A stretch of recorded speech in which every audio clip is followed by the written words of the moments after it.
Ladies and gentlemen, thank you so much for coming out to the Atlanta Black Chambers First Friday Forum for October 2019.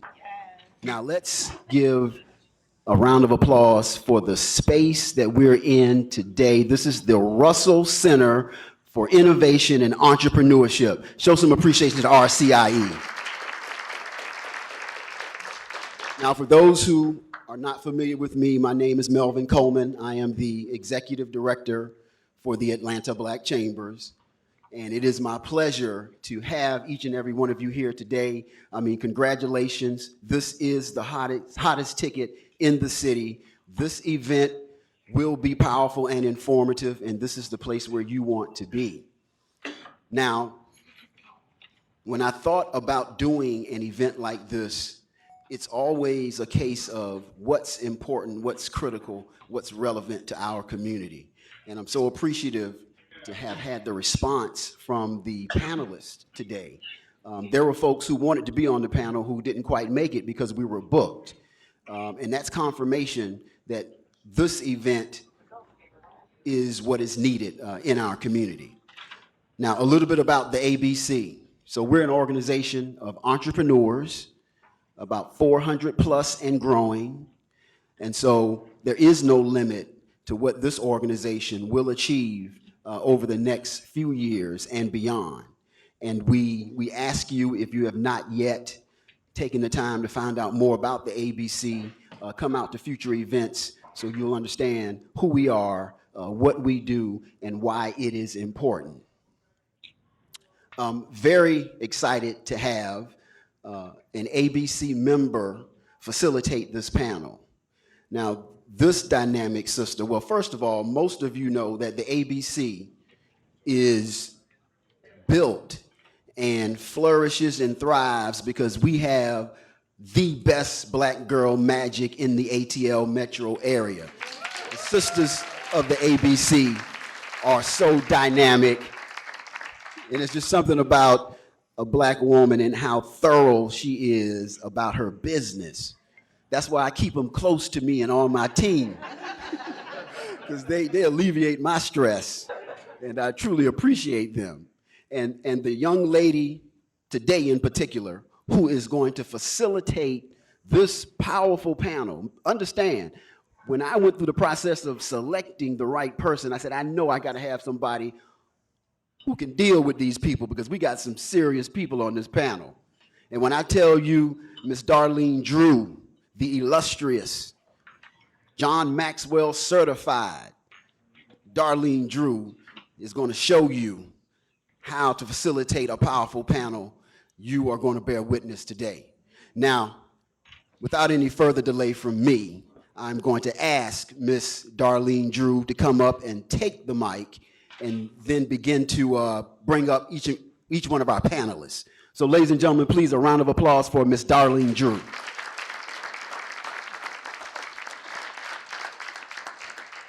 Good morning, everyone.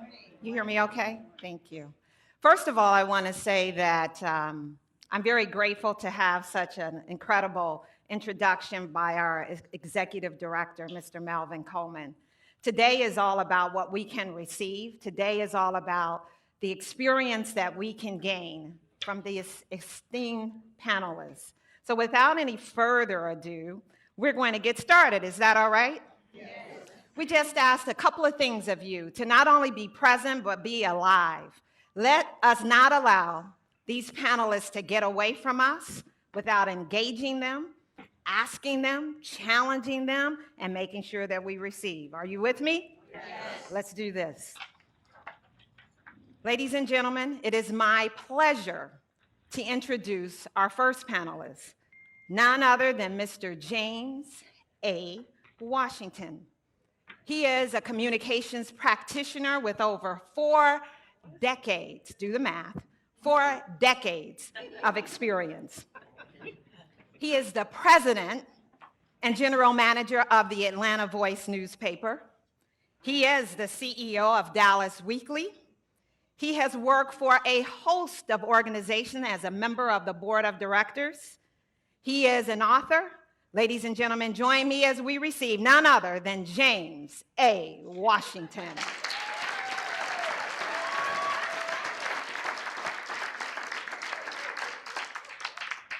And we have the benefit of this next young lady who has distinguished herself, for a reason I might add, as being the go-to girl. Now, all of us can appreciate when there's somebody that we can go to.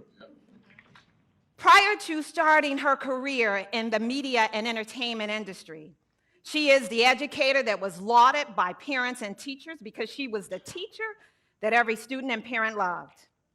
Her early beginnings in the industry began as an intern and as a producer for Quiet Storm and Love and Relationships.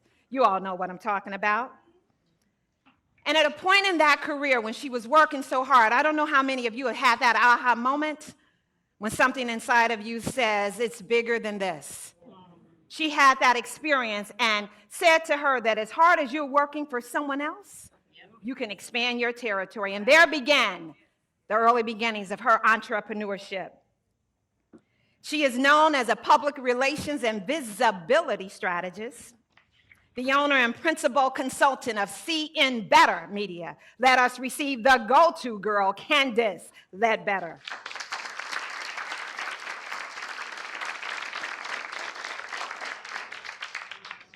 And then every now and then you have the benefit of being with your family. You know, that brother that you can always count on, that brother that's always there with a solution to your problems. It is my pleasure to introduce the CEO of Lloyd Media Group, none other than our very own Miguel Lloyd. But let me just say this about him. 20 years plus in media marketing and media sales.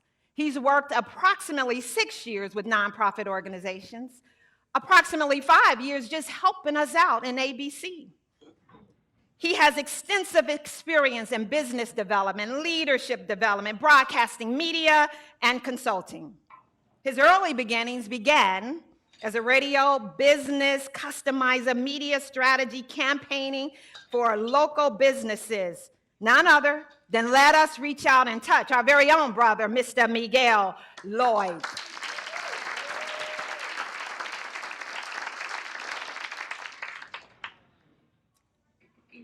Our executive director did say something about girl power, and it doesn't stop. We have the benefit of Ms. J. Nash. With over a decade of experience in the entertainment and sports industry, she is a multi-media personality, an on-air V103 radio personality, author, creator of girl power. Let's give it up for J. Nash.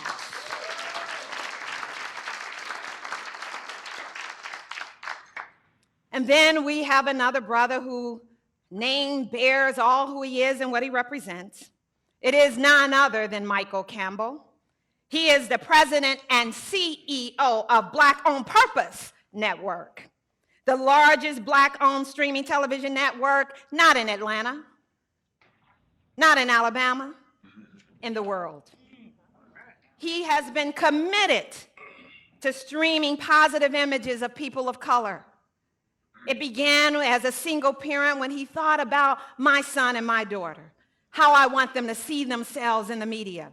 And therein became the birthing of this seed inside of him. But his early beginnings, you might not know, started in the music industry.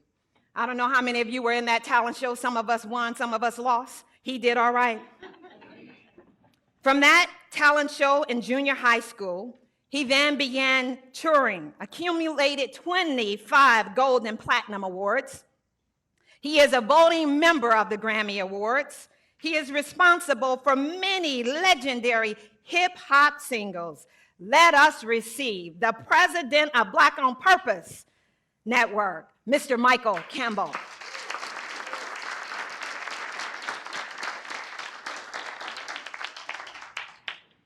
And there must be a last, but certainly not a least. It is my pleasure to introduce Randy Fling.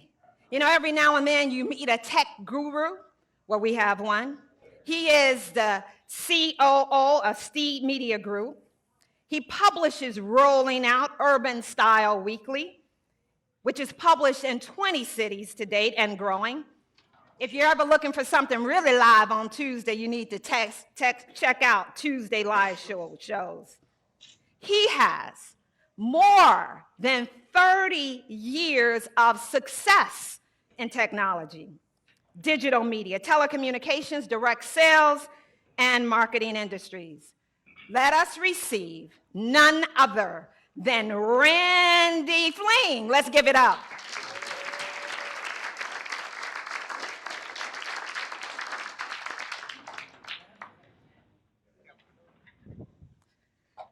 One more time for our audience and our panelists.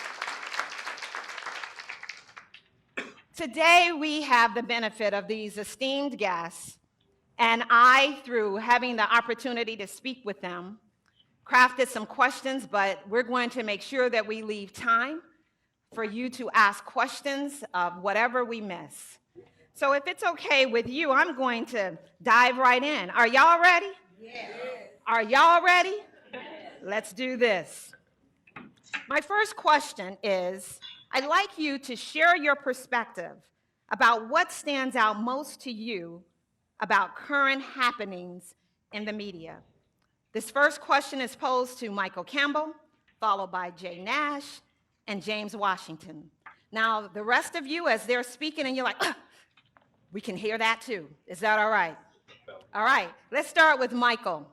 Again, the question is, if you would share your perspective about what stands out most to you regarding current happenings in the media.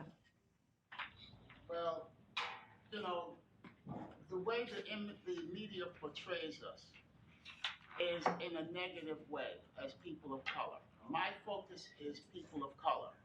I am not anti-white, but I am pro-black, okay? So when I speak from a black perspective because it is my people that need not only reparations, but restoration as well.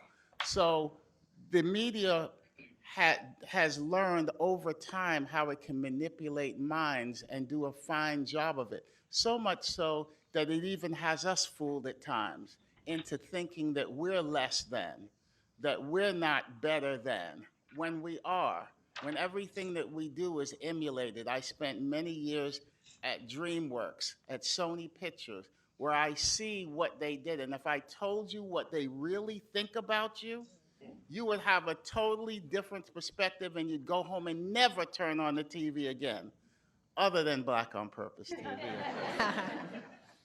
So I think that the media has done its job and fulfilled its mission of making us look one way and making other people look a different way. Thank you. Jay? You know, for me, being a African-American woman in media, I've spent a great deal of my career working for African-American Black-owned broadcasting companies. So for me, it was a bit different because we had a voice and we were able to share our voice our way. And that's something that's really important for me. Even being an on-air personality at V103, although it's an urban station, it's owned by Intercom, which isn't Black-owned. So for me personally, it's important for me to be able to be that voice to my people. And everybody knows V103 is the people's station, right? Right. We do know that, right? And so that's important for us to continue to spread love and light and talk about things and issues that we face. And so it's so great for me to see women of color here in Atlanta who are so much versatility and color on television and all different aspects of media. So although we're portrayed and our voice isn't necessarily on certain Fox stations, we do have that little niche or that little piece of market in which we can spread our voice, our way, and that's important to me. So that's something that, you know, I kind of walk in and being a positive influence and letting the people know that, hey, that we're here And we hear you, we see you, and just reach out to us. Thank you, Randy. Did you hear us say we're here? Yes. If you're here, can I see it by a show of hands? Let us know that you're here. There you go. Just checking. The question was, what? To share your perspective about what stands out most to you about current happenings in the media. Anybody read Who Moved My Cheese? Yes. Okay. The industry and the cheese has moved. Oh, yeah. All right. If we're talking about media, it has moved. And because it has moved and decentralized, what it means is they can't keep us out. They can't keep us out. And they could, based on what you heard earlier, the old media model could keep you out. The excitement to me and the most outstanding thing is that the landscape has changed. And it is all based on one thing: how you consume your media. You consume it. I'm in the newspaper business, and I'll tell you about that later. But I'm also in the digital video production business. My professional background is public relations. So I think I was prepared for this. I did most of my internship for many years in Dallas, Texas. So to me, the issue is now it's not incumbent upon media owners to do anything other than to let those who consume us recognize the legitimacy of the stories, the legitimacy of the perspective, the legitimacy of your context about this world. And there's one other thing they can't keep out, and that is the recognition that we got disposable income. It used to be, you didn't have to know that. Atlanta got $53 billion worth of African-American consumer income. You can't keep me out. You can't ignore me. You can't go out to a hockey game in this town and not see black folk. I'm also uniquely positioned, and that to me is outstanding. Outstanding. Can you pass that mic all the way to the guy at the end? Thank you. Thank you. All right. Well, first, good morning to everyone, and I do echo the sentiments I've heard from my fellow panelists. Let me say that, in my perspective, media has definitely moved, as we're all aware, and you are the media producers now. Everybody is. Think about the things that Netflix puts on now in the shows. Those are shows that may never have made the network, but yet they're shows that many of us have watched and have meant things to us, especially recently. So I think they're one example, but there's a lot of examples. The media is there. How each of you consume it and where you choose to consume it at is really what's going to drive the leaders in the industry and either allow Black-owned media to continue profitably and in a way that can continue to be meaningful, or that will ease us in other directions. Now, at Rolling Out, we've been digital for a while. So I'm able to look at about 3 million unique visitors to our site every month. And the interesting thing to me is how little Black consumers that come to our site, and some others, really are engaged in the content that I most wish they were engaged in, versus some of the other content that tends to get the most clicks and views. So it's really easy to see what people are consuming these days. So, and there's a lot of reasons for that. And I mean, we could talk for hours about why it is what we watch and why certain programs are still on, particularly as it relates to crime. Black people watch so much crime on TV. New York Undercover, I mean, we go way back, but what's the other one? Law and Order. They've been around like 15, 20 years. And the number one viewer of that show is African Americans. And local news.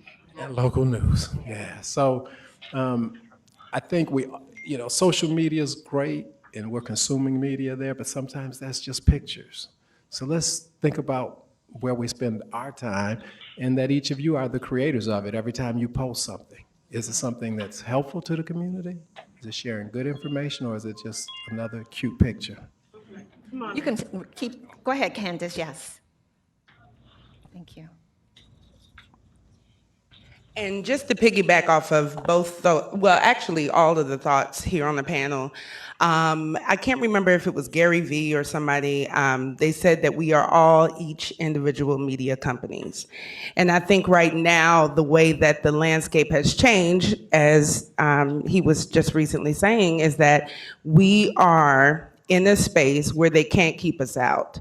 If you think of yourselves as businesses, as brands, you are a media company. You have content, you have experience, you have expertise. There's no reason why you should not be on a video somewhere and having your own YouTube series or something that brings that content to the world. And I think that as we get into that space of creating that kind of content, then we do start to change the perceptions and we do start to bring out more content that would be more interesting to what our people are normally consuming, which is the mess.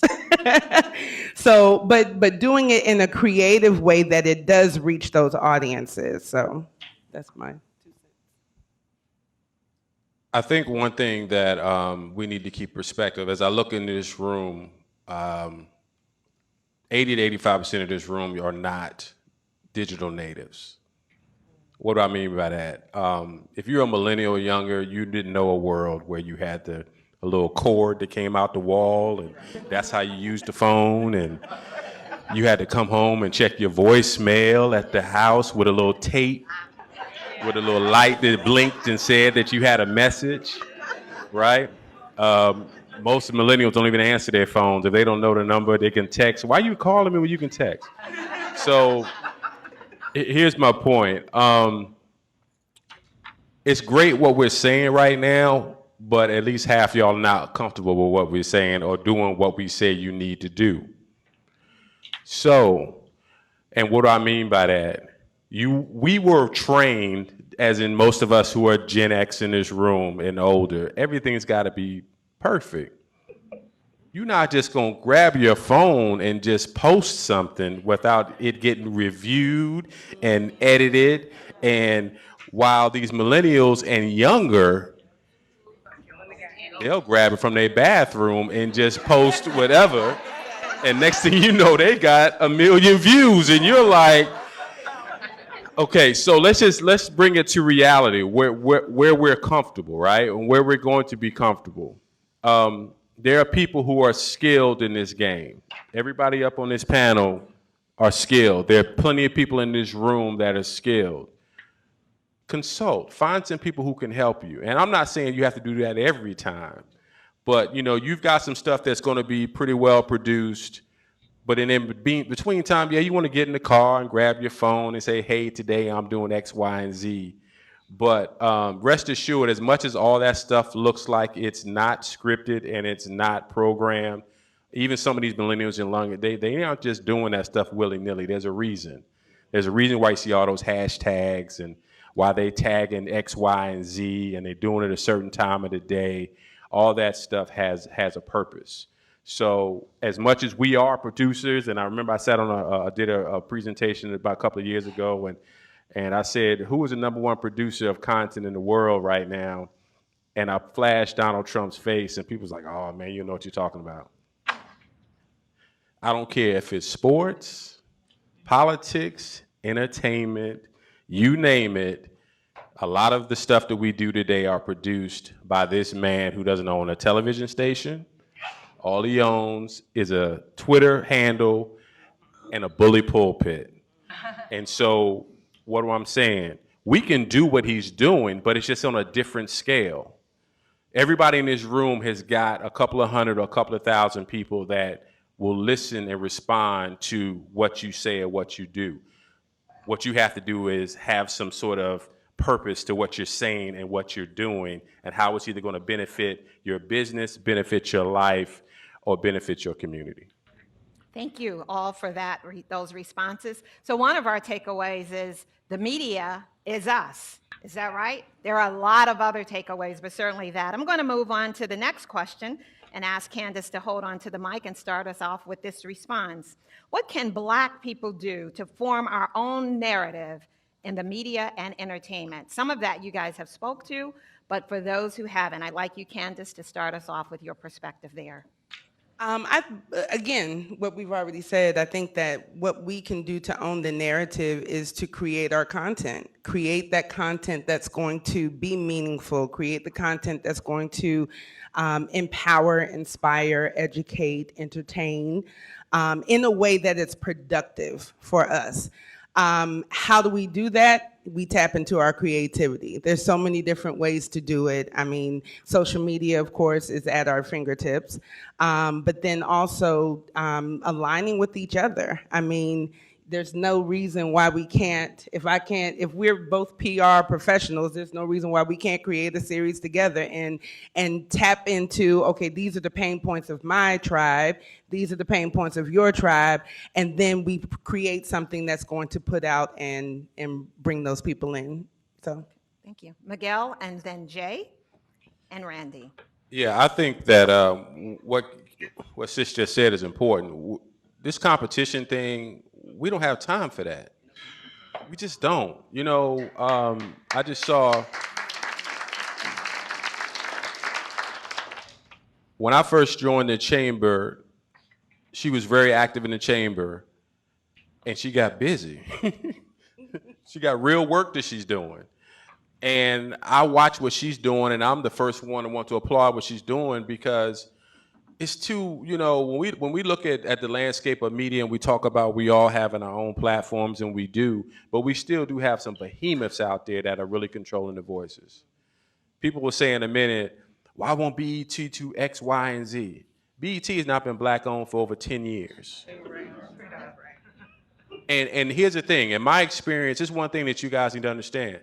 And Sis Jay is in the radio business. There used to be, when I first got in the radio business in the late 90s, there was a term called a non-urban dictate. And does anybody know what I mean when I say that? Okay, we're gonna teach you real quick. In the city of Atlanta, we know the top stations are black radio stations. We know good and well if Nissan, Union City Nissan, or Infinity of South Atlanta advertises on a black radio station, they're gonna sell some cars. But the ad agencies say, maybe. And they're gonna give that radio station 7 cents on the dollar in comparison to the news talk that's got Rush Limbaugh across the street. And the ratings will say that V103 is the #1 station, 12 plus. It will say the news talk station is number 15, but that's the ratings. In revenue, that 15th station is probably near the top. Yes. And what does that mean? The reason why that is because the bottom line is the ones who are in control, they are saying, okay, my buddy works at that station, my wife listens to that station, that's where my money's going to be, because when I'm in my office, I want to hear Rush and I want to hear my ad. So that's when we get back to what we need to own and what we can control. Viacom is on a much larger scale. Viacom owns BET, MTV, VH1, CMT, who am I missing? Cartoon Network, Telemundo, Univision. So there's one family that can touch every demographic on television, and they can determine what's aired. So when you see the MTV Movie Awards and you see it broadcast on BET, you're like, why is that on BET? Because they're going to the ad agencies and saying, we're going to turn off all the programming on all these other stations, and you can send us all your money, and you can reach all of them through our network. There's a reason why the reality shows are not on the BETs of the world, they're on VH1s, because they can reach more of a diverse market with the same nonsense. So what's the point? The point is we have to continue to fight for ownership so that we can be in those rooms and make those decisions. We got to support the few black ownership groups that are out here, and we got to hold them accountable. You know, the brother Byron Allen, anybody know who Byron Allen is? How many people in the room?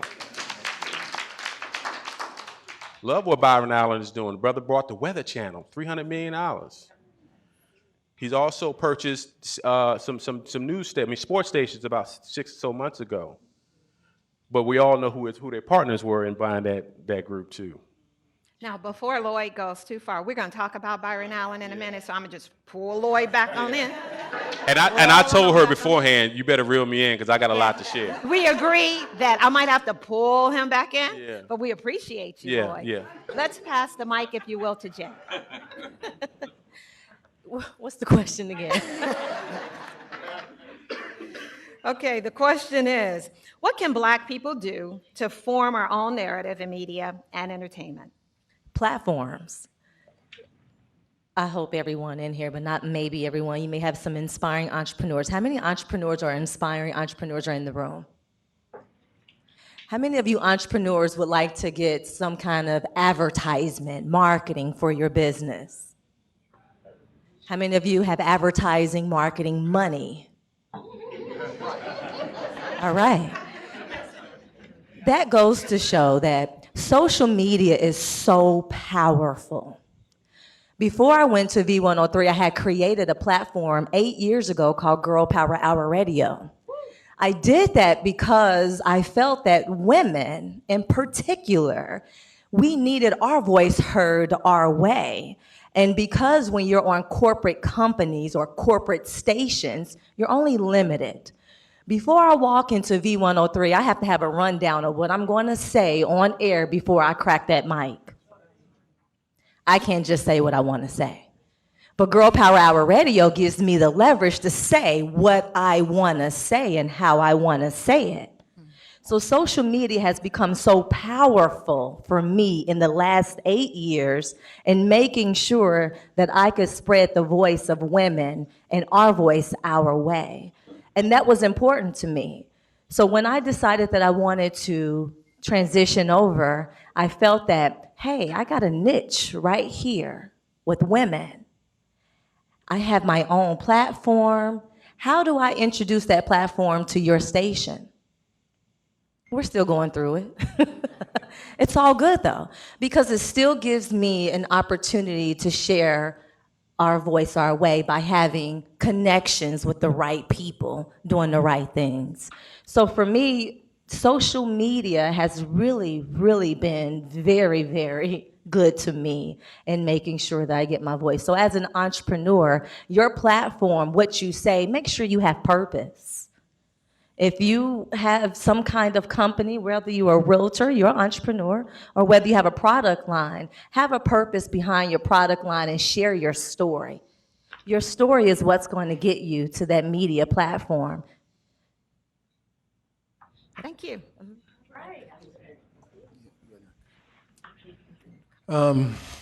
Let me say about social media, I like it. I posted my beautiful audience here today already on my Instagram. But I'm also aware, when we started, we had Facebook followers. We used to be able to post something and all our followers saw it. Then some years went by and half the followers.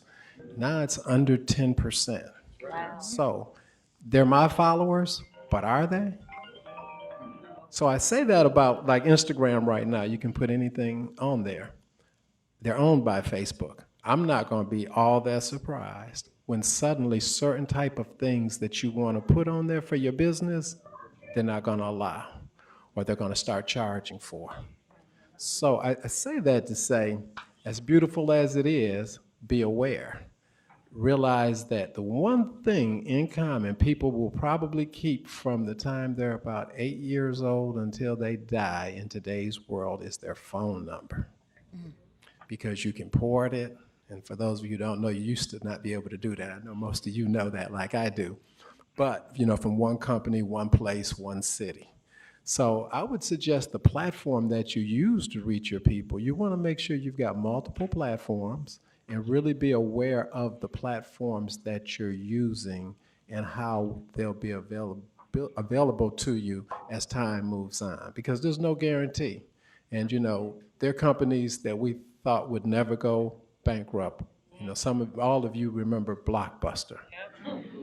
I got a thing in my office, and it gives the specifics of when they were bought for the first 100 million, and then 3 years later it was $500 million, and they had 20,000 employees, and then it was 30,000, And then in about a 6 or 7 year time, they were like last 3,000 employees, 100 stores, and they're gone. So the platform's important. Try to reach people in more than one platform. And like she said, just like with V103 or anybody else, try to have additional platforms that you're aligned with so that you're still able to reach your audience and get your message out no matter what happens. So, and that's kind of my tech side of thing. And there's some great companies, keep your eyes open that, and many are black owned, fortunately. And Atlanta is one of the epicenters for black owned technology. And people are creating apps specific to different industries. And I think you can use them. If you're in that niche and in that industry, you should, spread out and really Google it sometimes and find out what apps are available. Thank you. As Randy passed the mic on to James, I just want to ask by a show of hands, how many of you utilize one platform? By a show of hands, one? By a show of hands, how many of you utilize two? How many of you utilize three? How many of you utilize four or more? How many of you utilize everything? Just a picture of where we are in terms of our use of our power with social media. Mr. James? I just wanted to, and don't blame me, blame Eloise Burns from Napoleonville, Louisiana, because I like to tell stories. The question was about this narrative. I want everybody in here to go outside, and the first homeless man you see, I want to know if you're going to ask him for $100. Nobody in this room going to do that because y'all don't believe you got $100. So I got to start back with the question that says, own your narrative. First of all, you got to recognize that you have one. I mean, I've gone through here and I've met a good portion of what people in here do. And I'm not 100% sure what you do to earn money is your narrative. You have to recognize that you have a narrative. The question, that's the most important thing. Because with the narrative comes stories. With the narratives come experience. You are not limited by somebody to go write it, film it, post it. These are tools. And I guarantee you 5 years from now, every tool we just named is going to be gone. It's going to be a new set. But your narrative will stay the same. So in order for you to do anything with your narrative, platform, et cetera, you've got to own it. I've met some interesting people in here today that I want to get back to because as you're talking to me, I'm a storyteller. So I want to know what the narrative is that you bring to the party. Jay just talked about hers. Some of the other folks just talked about theirs. But I don't care if you're if you sell insurance, real estate. I'm looking at somebody. You finance. You got a marketing company and those kind of things. But what's your narrative? That might be what you do. That might be how you earn money. But what's your narrative? Last thing I'll say on this is I'm a professional PR person. I done forgot more PR than most folks I know. And all it is you have a client, a company, an individual who wants to talk and maybe create a behavior change or get some information to another individual company or what have you. Public relations, everything in the middle. Once upon a time, it was television, radio, newspaper. She just named off about 5 or 6, and there are 10 others. There's some coming. Those are tools. You do need a professional for those things, but your narrative stays the same. It's who you are, what your experience is. If I ask anyone in this room, tell me a story about you, you probably won't tell me about what you do. You're gonna tell me about mama, baby, grandmama. You're gonna tell me something that affects your life. Those are the stories that they want to put up and make money from us, as opposed to us telling our own stories and making money. Mr. James, if you would hold that mic. Thank you. I want to start with this next question, which is really targeted to James, Randy, and Michael, and then the other panelists, feel free to chime in. Why did you determine that there was a need to focus specifically in programming for people of color? This is a why question. This mic, y'all should not. I cannot remember the last check that I wrote to myself or got for me that didn't have my name on it. I mean, I've been in business since I was 24. All right, and I'm a lot older than that right now. All No. right, so the issue of understanding who we are and how we're perceived, as you said earlier, has driven me forever. I own a newspaper in Dallas, Texas. You cannot find a story in it about crime. You cannot find a story in it that does not uplift us. Got criticized by my own people. And I said, you want to hear that? Turn on television. You want to read that? Go to the daily newspaper. You're not going to find it here. You would imagine how many appreciative people come and say thank you. Now, it gets a little testy when the negative stuff is real, and we all know that is real. But to me, I had to figure out the balance. There's a counterbalance. Even today, the black guy gonna be the criminal. The black woman is gonna, I mean, it's changing. That's what I meant about the dynamics changing. They can't keep us out. They can't keep the stories out. But I mean, I'm most moved by, and I'll give the mic away, and I'm most moved by talking to the sister who wrote Hidden Figures. She found it in the archive of a black newspaper in Baltimore, the names. That was the germ that dealt with that, because that's what black newspapers cover. That's who we are. You know? But I'll get on the soapbox. Well, Michael and Randy. So, as people of color, we are creative by nature, right? If we don't have drums, we take old buckets and we make them sound good, right? You know what I'm talking about? Okay.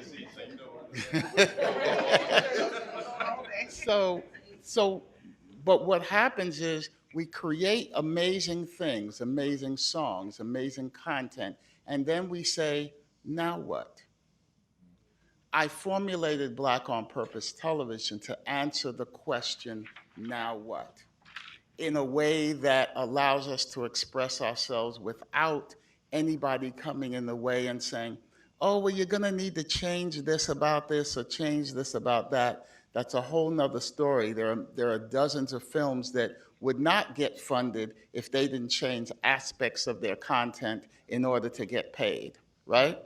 So I'm gonna give you a little statistic. So Nielsen, which is considered the god of ratings, right? Everybody considers what Nielsen says, that's it, okay? Nielsen did a study, and they do it every year, and it says that Black people watch more TV than anybody else. Now, it went on to say, not only do we watch more TV, but we buy more things off TV than anybody else. So then, using our logical minds, right? Then you say, well, why are the commercials white when we buy more and we watch more? Shouldn't the commercials reflect the people that spend money on it? Not if you're trying to achieve power, all right? Not if you're trying to create a narrative of power. So BOP TV, I created a platform where people like you, like me, could create content and have a centralized place to put it. So you're not gonna find the Jeffersons, you're not gonna find Good Times. I leave all of that, just as this brother said, to the other people, right? What we do is, there are amazing people, like they talk about the film industry here in Atlanta and the quote unquote Black Hollywood, right? The independent filmmakers and content creators actually drive the movement of the Atlanta film scene, period. Right? Spider-Man and all that crap coming here, that does not mean anything, because the entire system, from the grants and the money and all of that, is not devised for us. None of that was made for us, right? So we always want a seat at the table, and that's okay. The table's got 3 seats in the lines from here to Los Angeles, right? So what I do is I said, we don't have to be on that line. Let's make a table, let's make some chairs, and let's sit down and let's create some content for people to watch. So we started originally we're talking about advertising, and I started to get great commercials. I got Lexus and Mercedes and T-Mobile and all of this, right? But they were devaluing what we were doing because it was a black network, even though 4.5 million people watch it every single day. Now, how could you deny that? Well, of course they can. Well, Mr. Campbell, you know, blah, blah, blah, blah, blah, right? But I decided that I wanted to present something to black businesses to give them a platform to advertise. So we changed the entire model because I was getting pennies the other way. So now black businesses advertise directly to black people, directly to people that's making content, right? So now you've got this laser beam focused trail that is really, I think, a successful platform and something that everybody can participate in. Thank you. Yes, clap for that. I'm not sure the original question, but I think it was something about what made us decide to do what we do and what do we think we bring to the table and how we bring it to the table and who is it for. So I can certainly say that 20 years ago, at the beginning of rolling out, one of our big decisions, believe it or not, was should we charge or not? Because the internet was coming along, we said we should be free. People are going to keep on wanting information free. And I know a lot of us don't, we remember it, but we don't. But if you go back to the late 90s, you weren't even on the internet. Y'all weren't. And the reason I can tell you that is we had a magazine before rolling out for a year and a half. And one of the first articles we had was, is the internet too cool for blacks? I know that sounds crazy, but at the time, that was the beginning of the digital divide. We weren't on it. It was doing new things, but it seemed too geeky, I think, and black folks were not. But anyway, so I think as it relates to voice, that's why we decided to be free from day one. We felt like information should be free. One of the things we had every week was always something on health, because we've continued 20 years later, still at the bottom of the health area for relative to the general population. You know, we'd always make sure that we showed some local business people that were doing big things, because everybody wasn't going to be in black enterprise. Didn't mean people weren't working hard, doing their business, and having success that was important for our community to see. So similar to the other people who have done it, it was all about invisible black people, those hidden figures, not being hidden. That was the number one goal. And then with those people, being able to give them something of value. Now, the other thing we did was always had a celebrity on the cover. Okay. Because I could create could have created rolling out to be just, we're going to talk about health and academia. And nobody would know my name and they wouldn't have me on this panel. But because we have had every person from Hollywood and the music industry on our cover, it's relatable to everybody at every age, because we all listen to music. We listen to different music as we get older. But so we've tried to stay relatable so that people would follow us, people would want to read what was inside. But the cover, we used to say it all the time, the cover was just, it was the tease. It was the beautiful Hollywood person or the hot singer to get them into something that was going to be good for us to read and see. So we continue on that mission, and we hope that people understand we're there to give that information. I was in DC day before yesterday at the U.S. Black Chamber, actually did a live interview of me, which I'm not used to. But one of the things we both agreed to is black people need to keep working together. We have some new ways that we can work together. I'm excited sitting here next to BOP TV. I remember the first email I got, it's been some years ago, and I'm like, well, what is Black on Purpose Television? Who is it? What's he gonna really do? And I've watched him do a lot of things from a distance. But before we leave here today, I'm gonna do some things with him up close, I think. So thanks for being here. Let's check for that. Thank you. Just hold the mic right there. Are you guys getting something that you didn't come here with? Yes. Got some tools to add to your toolkit. Let's give it up for our panelists. But we are not done. It's getting hot in here.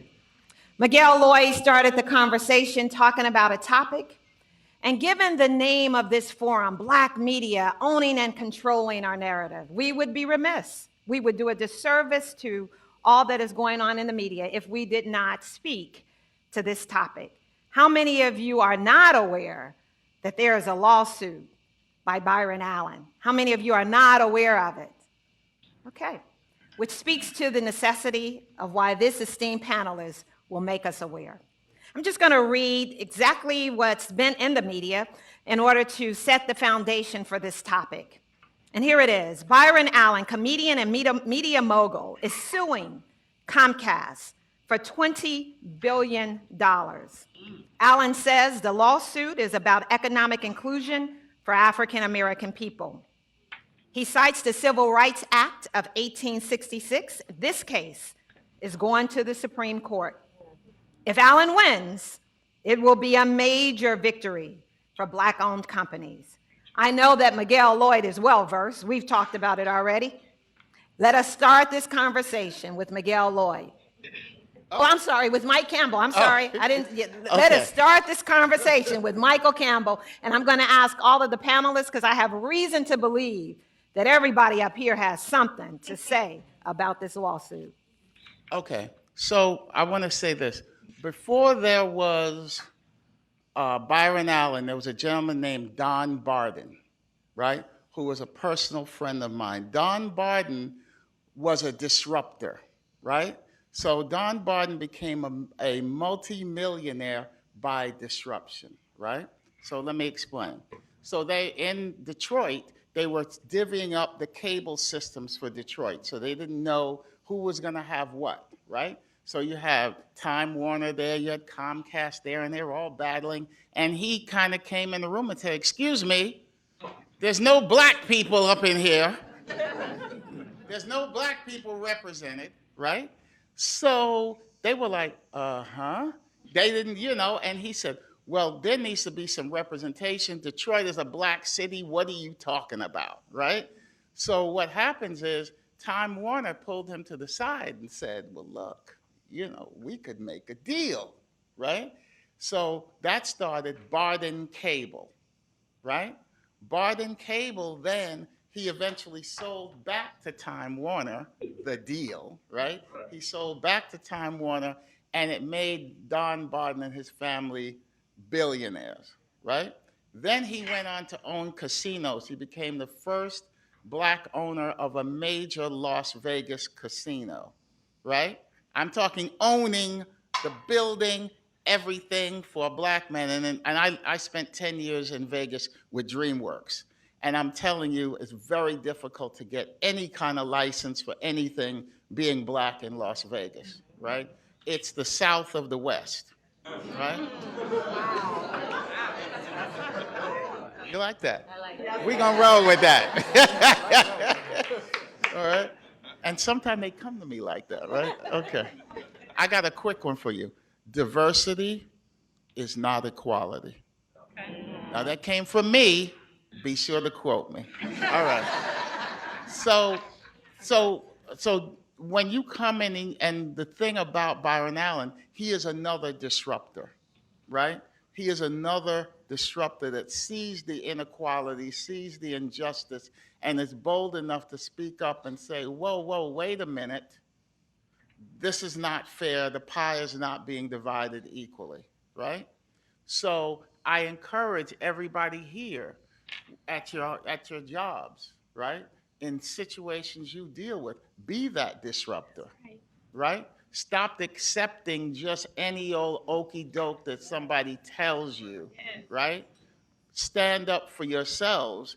And sometimes it's tough because we're like, gee, I don't want to say anything because my job, whatever.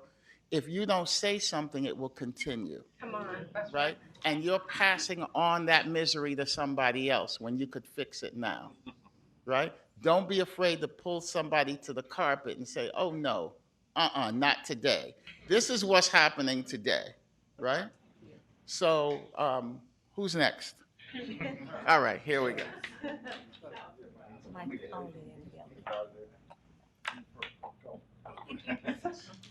So here's the thing about Byron Allen. How many people here watch comedy.tv? How many people here watch Pets TV? How about entertainment TV? Okay, here's my point. Byron Allen has been doing this for 20 years, 25 years. And his mindset was he was going to create programming. See, what he did was he produced content, went to these networks that nobody in this room watches for the most part, and says, I'm going to give you this program. You just got to give me half the sales revenue, and I'm going to sell it myself. That's the entrepreneur piece that we have to respect. Byron Allen, to me, is the definition of eat the meat, spit out the bones, and this is why I'm saying this. He just purchased also, at the same time that he's fighting in the Supreme Court for African Americans ownership, he's not really making African American based programming. And there's a reason for that. And the reason why I bring that up is that Black people, we are very hypercritical of what our people are doing and how they're doing it if we don't believe that it's for us. The reason why that I just read in the trades today that Amir Khan, who owns the Jacksonville Jaguars, who is of East Indian descent, has just put money behind the Black News Network because Black people need a voice. And he's doing it with J.C. Watts. Who knows who J.C. Watts is? Okay. For those who don't know, J.C. Watts was a longtime congressman from Oklahoma, played quarterback at the University of Oklahoma, conservative. So, Blackface partnered with an East Indian to now put out news for Black folks. Will it be our narrative? Maybe, maybe not. The point I'm making is that a lot of the ones that are very to the forefront, the Tyler Perrys, the TV ones, they overcompensate for Black programming. And then we talk about that. We got a problem with that. So the point I'm making about Byron Allen is I'm gonna be somewhat critical of him on one side by saying he needs to do more Black programming, but also understand somebody's got to do it. When it came down to the civil rights movement, the ones that was bailing out Martin Luther King out of jail was the same ones, Sammy Davis, who a lot of Black folks was hypercritical because they say he was buck dancing. Somebody's got to do it, right? Byron Allen partnered with Sinclair Broadcasting to purchase about 10 or 15 sports stations about 3 or 4 months ago. How many people ain't familiar with Sinclair Broadcasting? Sinclair Broadcasting is worse than Fox. They are worse than Fox when it comes down to the narrative. So when we got all excited about Ice Cube and LL and Magic going after these sports stations 6 months ago, what we didn't know, unless you did your research, is that it was already predetermined. Disney was selling those stations to Sinclair and was partnering with someone Black to be the face. So you're gonna partner with Ice Cube, America's Most Wanted. How many hip hop fans in here? Huh? You gonna partner with Ice Cube, or you gonna partner with Byron Allen, who is very safe in that conversation? So what's my point? My point with Byron, go win that case, brother. But we as a community need to hold Byron accountable and his community and his production company to produce content that is going to be uplifting to our community. That's what we have to make sure we keep an eye on.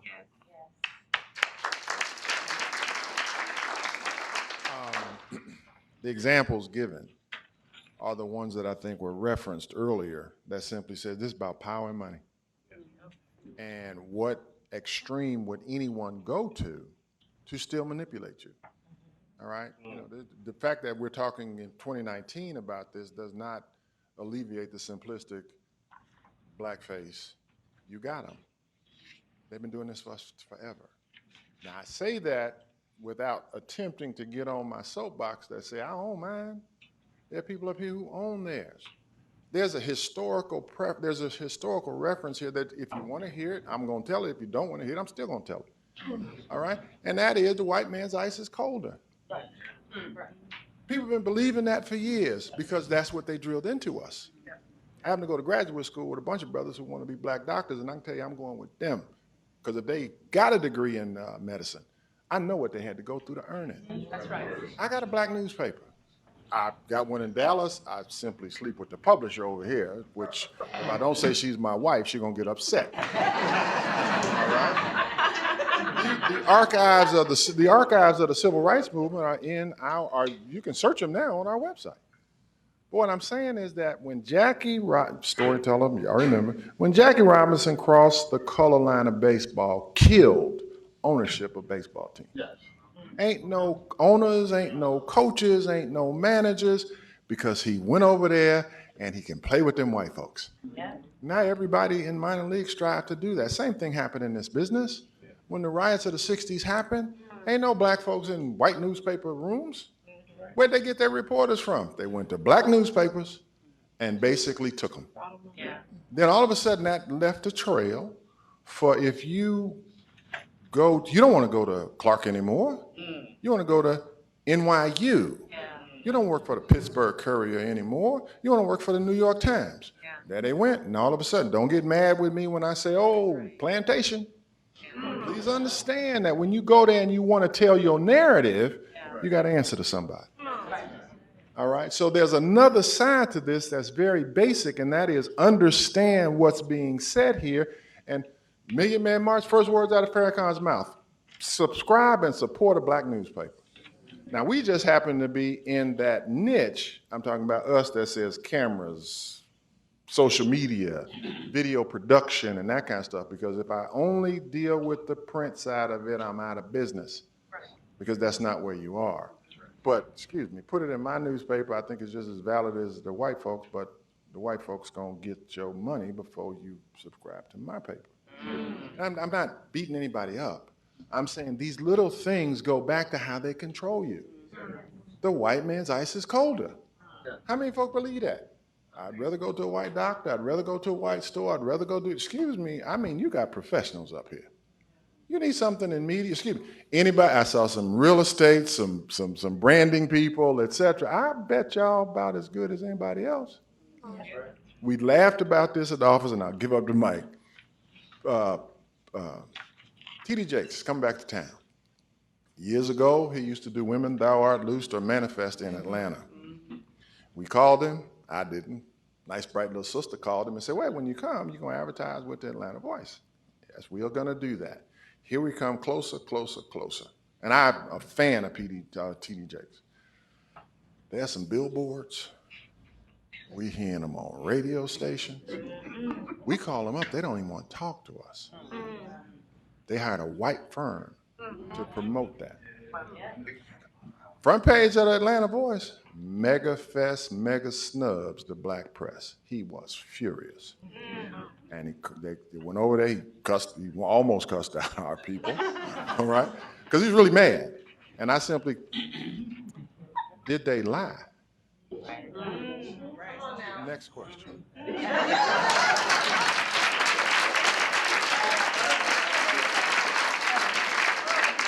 And actually, I think I'm going to piggyback off of that. One thing that I do, my day-to-day is working primarily with film studios, television networks, on positioning their new movies, new shows that they are about to release. And going to the point that you made about T.D. Jakes going with white firms, that happens all the time. And the only time that they come to us in the film space is if they are trying to position in front of the African American and urban audiences. So that's usually when I get contracted. You know, there's this big movie coming out. It's coming out in 3 months. Candace, we need you to take this, do a press run with the talent, get them on these shows, all in the African American space.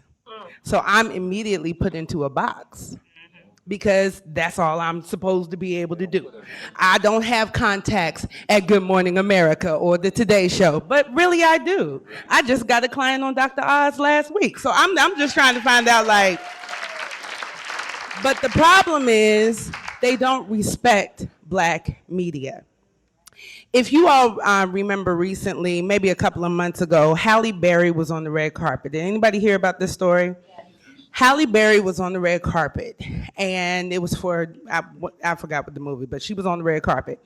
And what they do, especially with the big movie premieres, the red carpets, they, meaning them, our pink brothers and sisters, I don't know, that's not recorded, don't tell nobody I said that. They will strategically put our Black media toward the end of the line. And if you do have people that get in with, where the meat of the red carpet is going to be, it will be an Essence or a BET, ones that they respect because, they have reach, so we can pay attention to them. These other folks, we're going to put them on the end. So what happened in that situation, Hallie's walking down the red carpet, she gets to the end, and you see a white publicist literally if they're all on the red carpet, the white publicist, y'all are the black media, she literally comes around from Hallie and she does one of these things to kind of block the view from the Black media. That's what they do. And when they do that, they block the view, and Hallie's walking by. She does her last interview with this outlet right here. And then literally the publicists, the Black people, they already know, excuse me, ma'am, is she gonna come and talk to us? Oh, I'm sorry, they're telling us we have to get her inside. We have to scoot her inside. We have to, they're about to close the doors. And so, of course, they're already feeling defeated, like, I know they did not, we are right here. So, literally, Hallie finishes her interview, and the publicist literally guides her this way, like this, so that she doesn't see them. And one of the chicks, she was like, Hallie, you ain't, like, you're not gonna talk to us. And Hallie turned around, she was like, oh no, I gotta talk to my brother and sister, come on. So in that instance, all that to say, when our people reach a certain level in their career, in the film space, I can speak to this film space. Right, it's the same way everywhere. But when they reach a certain level in their career, it's like, and they may start out with a Black publicist, but you let them get a hold of them and, we have you on the Oscar trail. We're going to get you in the Oscars and blah, blah, blah. And then the Black folks fall away or are politely dismissed, and then the white machine moves in. And when the white machine moves in, we can't get a hold of them sometimes. You know what I'm saying? And it's hard even when, for instance, a movie I was working on recently, of course, I'm scheduled to do all the Black press. And what happens was the white agency comes in and they're just like, okay, yeah, we want you to do a full radio tour because we want this particular talent. We want him to be able to talk to everybody in the African-American space. Okay, so I literally got top syndicated shows, I got regional shows, I got local shows in their hometowns, you know what I'm saying? So it's like we have a fully stacked radio tour. Let's do this. And what happened? They set the schedule, and all of a sudden, they hired a white man to book a radio tour, and he booked a whole bunch of white stations. And maybe 2 of the stations that I couldn't get a hold of booked the whole radio tour, and all of my people got pushed down. All of them.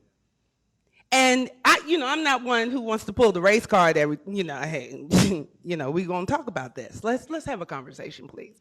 And in that conversation, I said, I need you to understand how this looks. I'd spent sleepless nights and pitching and calling and making sure that we had a stacked, viable radio tour. And I see this schedule and I'm looking at all of these. First of all, where did this man come from? Because y'all just hired him, okay? Yeah. And then it's like now all my people are being pushed to the end, and I've already had to reschedule some of these people like 3 different times. So now you're messing with my relationships. You know what I'm saying? So anyway, all that to say, in wherever we are, once that machine comes in, they don't respect us. And the only way that we can, I guess, kind of change the tone or change the level of respect is if we rally together. And that's not just on the media side, it's on the publicist side, it's on the actors and actresses side. Like, we all have to come together and be like, Hallie, you and Denzel and whoever else is walking down this red carpet, I need you to be like, okay, so where are my people at? Let me go talk to them. That's holding them accountable to say, I'm not gonna, even if you are getting me on this trajectory, I still want to respect where I came from. Yes. From the media side, if you're on the red carpet, and as a publicist, if I'm not hiring, but if I'm asking you to be a part of the red carpet, I need you to write the stories. I need you to cover it, do the actual coverage. Don't just be in the room because you get to see a celebrity and take some pictures. I can't begin to tell you how often that happens, and I have to call people and be like, can I get the link? Can I get the coverage? Because I got it. Because what I have to do is now go back to the people, go back to the machine and say, see, this is a good quality story. Do you see how great this video is? Do you see this sizzle reel that they did at this event? Because I'm trying to position you in a better light so that they take us seriously. You know what I'm saying? And they're not always going to the Essence and going to the BETs. We have smaller platforms that are worth the respect and doing great work.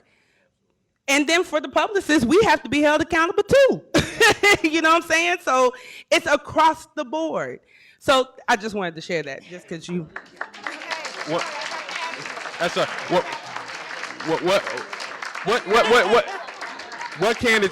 what Candace is talking about is this ecosystem, and we coming, I know, but I want to get this in. She's talking about an ecosystem that is so important, but one part she left out of the ecosystem are business owners, which are the people in this room. That's right.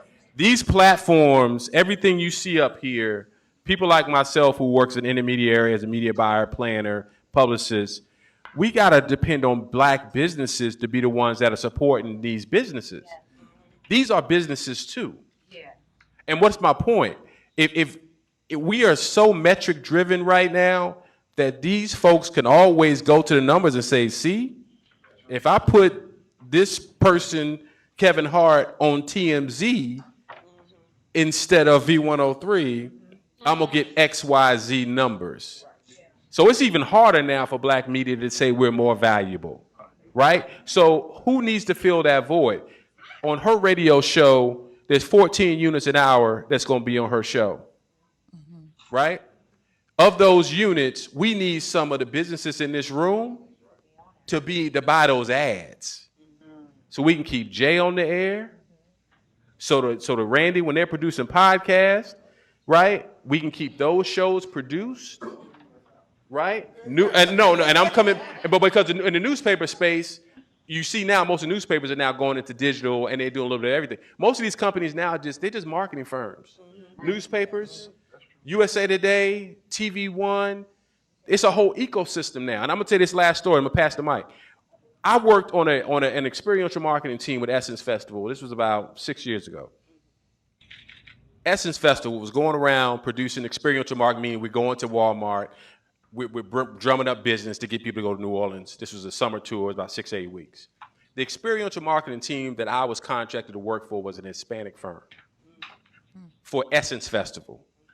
They had over 100 employees, 3 of them were black, for Essence Festival.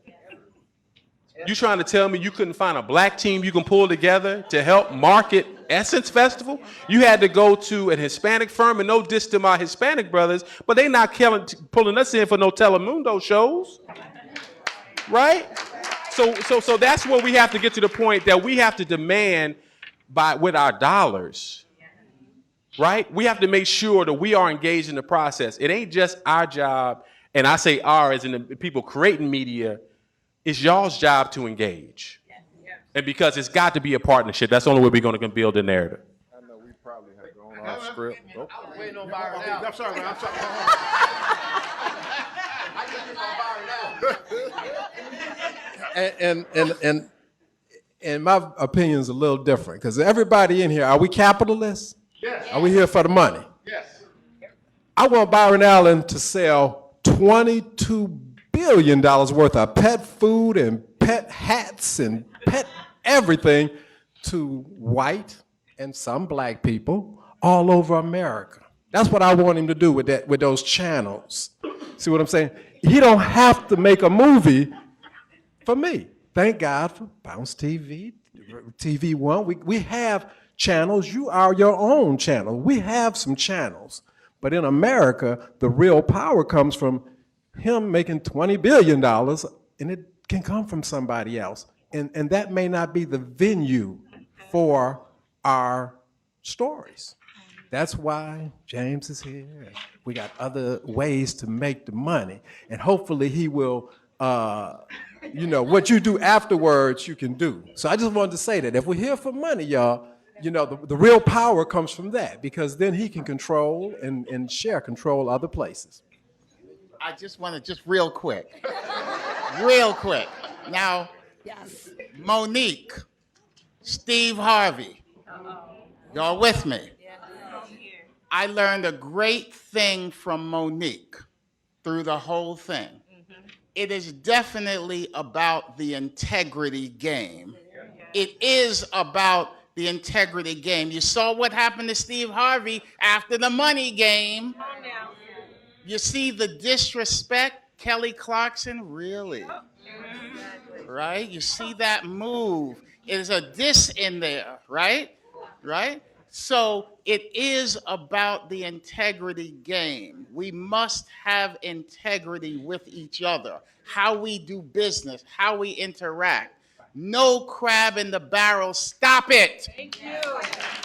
Stop the crab in the barrel. It's not going to work, right? Because we can't grow from that, right? We have to help each other. I could have some information in my head, and you're wrong. If you ever had some information in your head that you didn't need, but you didn't give it to somebody because you were too selfish to give it to another person just like you, because you thought they could get some benefit out of it, and you couldn't get a damn thing out of it. Stop it.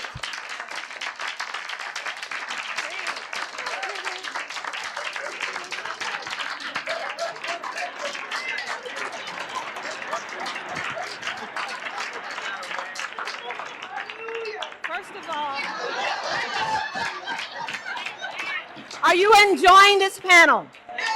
Have you received from this panel? We are to the end of the hour, but we would be remiss if we don't take a couple of questions.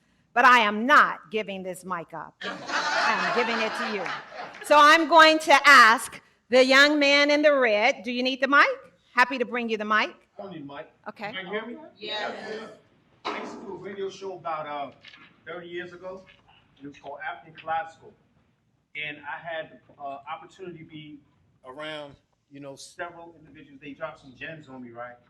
And We're live streaming, brother, so we need one of the gems that was dropped on me was by Dr. Frances Quest Welsing. And she told me, she said, whoever controls your perception controls your reality. I was 22. I don't know what she was talking about. And Dr. John Henry Clark, he said to me one day, he said,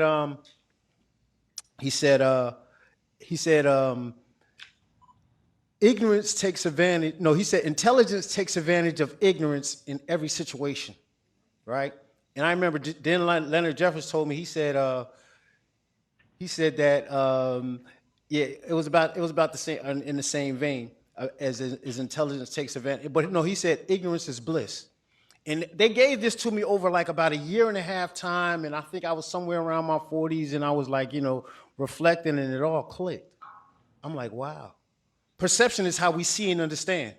So now social media is like really present, and is the root word in black media is mead, meaning it's a vehicle. So in this carrying, like, and I come from in the hip hop generation, and I remember when it was like about the Gloria Vanderbilts and the designer jeans, but soon as Run DMC came out and said, Calvin Klein's no friend of mine, don't want nobody's name on my behind, boy, I threw away my Calvin Kleins. And next thing you know, I was wearing Lee jeans. You feel me? I threw away the Pro Kids, and I started wearing Adidas. That's why they had those big Adidas. That medium right there was, hey, we influence the masses. See, back in the day when we looked at the scriptures or whatever, it was the prophets who had the ears of the masses of the chosen people. And when they got on the set, everybody listened. And then, you know, in our modern age, it was hip hop music. We listened to the Last Poets and Gil Scott-Heron because there was a message in the music. But that responsibility is gone now, because how much does a dollar really cost? Because when the NWA came out and they misrepresented and said, oh, we niggas with attitudes, we forgot the message that they was really talking about. Now they selling out all the way. Future be like, young niggas get that dope. Young niggas get that dope. Percocets, Molly, and all of that. He's advertising pharmaceuticals. But like, what is it about? Is it about the money? Or is it about this social consciousness of developing our people with that? What's your question, brother? My question is, what are we going to do to really control the narrative? What are we going to do?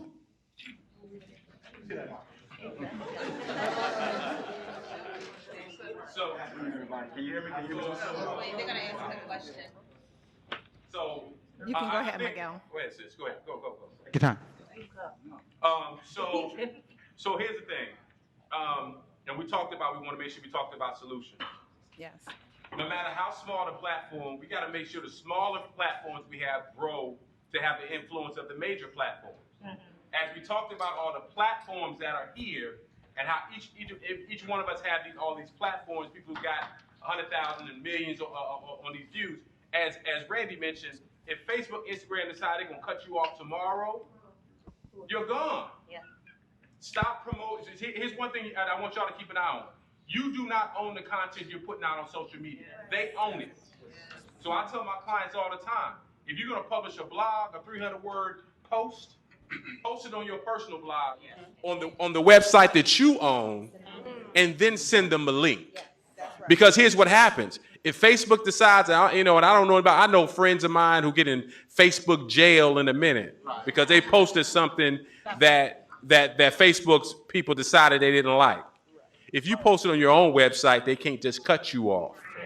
And so the point for what the brother was making, we have to continue to build a community of owning our content and use these other platforms as means of distribution.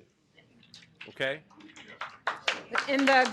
We're going to go to the green shirt in the back, and then we're going to come back up here to the front row. And the great news is that our panelist is going to stick around because we do have some immediate instructions to ensure that we close things out in a respectable manner. So in the back, in the green shirt, we're going to take your question in 1 minute or less, and then we'll take the young lady in the second row. I got a big mouth. I always have. My name is Preston, and I'm a writer. Mike knows me. Thanks for inviting me. Ramona DeBro, everybody knows me. I'm a writer here in Atlanta, and we got all these black dollars, and this is a scary stereotype that making films or television shows is like really risky. It's a huge market. Everybody needs content these days, but no investors will invest in us. We got smoke. When I say smoke, I mean we got really, really good shows, good television concepts, great films, but nobody invests in us. Mike knows, we talk about this all the time. If you are an investor, a banker, a real estate guy, money, please talk to us because digital content is the new real estate. Thank you, that's all. Please talk to me after the show. Thank you very much. Excellent question. We're going to come to the second row right here to my left. Right here? She's had a question. Okay. Now I got all kinds of MCs up here. I used to work in the prison system. I'm trying to keep it together. So I guess we're going to take your question because we want to, and then I'm going to ask you to roll that mic to the young lady here in the second row, and we're going to have the benefit of the panelists who will stay with us, and then we can ask more questions. Is that okay? And we're going to, okay, and we're going to get this young lady in the blue. Now, y'all don't have to deal with Melvin when this is all over, but we're going to, why don't we, but we're going to close out with 3 questions. So we've already identified those 3. Thank you all so much. That's so helpful. We're going to take your question. Then we're going to take your question, and we're going to close our questions with the young lady in the second row. Is that all right? Yes. Thank you. I appreciate your cooperation. Good afternoon, thank you. My name is Jay Wesley, host of 100 Proof radio show, Cocktail Chronicles. And my question is for Candace and Michael. Candace, what's your thoughts on Black businesses? Oftentimes we're running on a shoestring budget. We're running on a skeleton crew. And so you spoke to about our businesses being skipped. Could it be possible the fact of we aren't able to provide the ultimate best customer service to clients and giving them the best follow-up because we're in the predicament that we're in? We don't come from privileged homes that our parents can invest in our businesses. Banks aren't giving us monies to open our businesses. So I want you to speak to that. With Michael, my question is, you talked about being crabs in the bucket.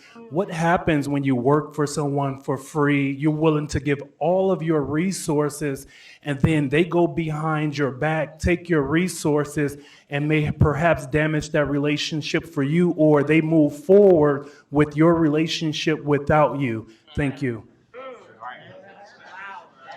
Thank you. To his question, I think that if you are a business that does not necessarily have the capital to really create and produce, I think that that is the perfect time to leverage your network and collaborate.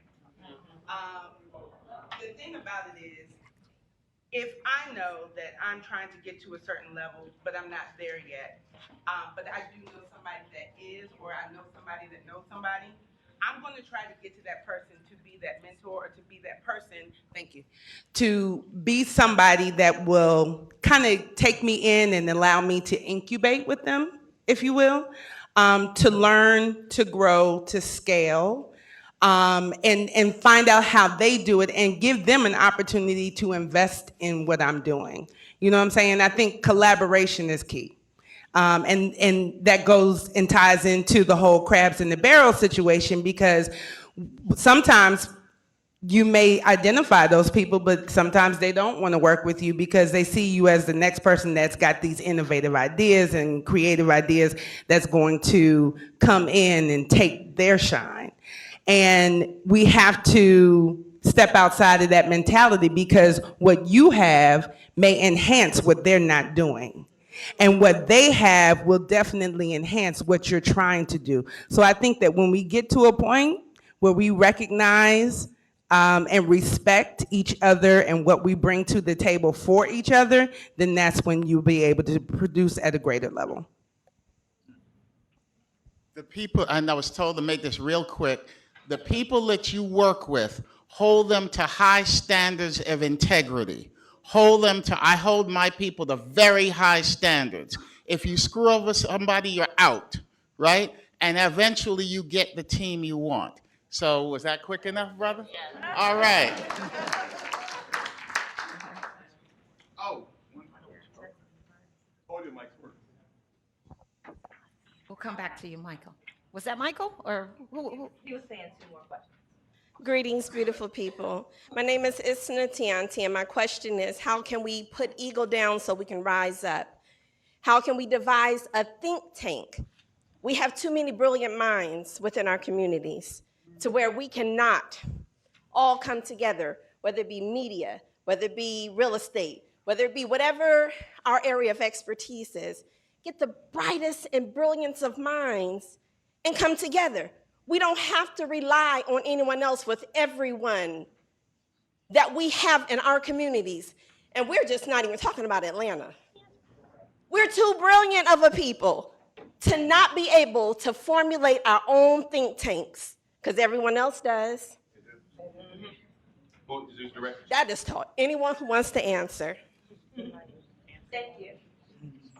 I leaned over a minute ago and said, you know, I think this is the time for the Black Chamber commercial. Yes. I mean, excuse me, if it's 5 people in here who want to come together to do that, who are they? You have the organizations. Organizations cannot become traditional organizations. Pay your dues, have a meeting, have a luncheon. All right? The work is too important. So I go around to meet people because I want to know, I ask everybody, name and what do you do? I have no ego in this. I'm too old to care what's gonna happen 20 years from now. I ain't gonna be here.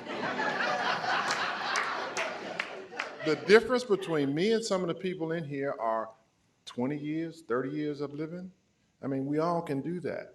That's what we're trying to tap into. Because at some point in time, you're gonna wake up and realize that you are being manipulated to believe, crabs in a barrel. You manipulated to believe what we can't do. I used to have a meeting, excuse me, if you get an idea, first word's got to be something positive about the idea. Otherwise, keep your mouth shut. Because, you know, people like myself, I'm a talk.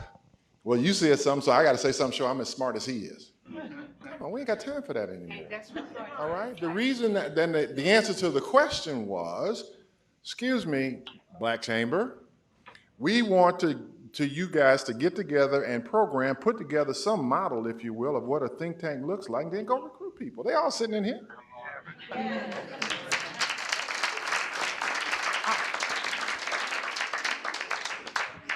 Last question. Hello, everyone. My name is Tanjanika, and I'm the chairwoman of the board for the Georgia Cannabis Coalition. And so I want to talk to you guys about cannabis in media, speaking about cannabis being not only a $1 trillion industry, but redirecting the face of it, because elderly are the fastest growing demographic. I'm a veteran. I did 2 tours in Iraq, so I am a patient. And so that stoner stereotype is that old media model. So what can I do to be a resource to media companies and offer that different perspective? And I will be remiss to say who put the crabs in the barrel, okay? Because in regular life, they act together, work together, eat together, sleep together, and it's not until you put them in a barrel that the problem has arise. And so there are some bad people among us, but not all of us.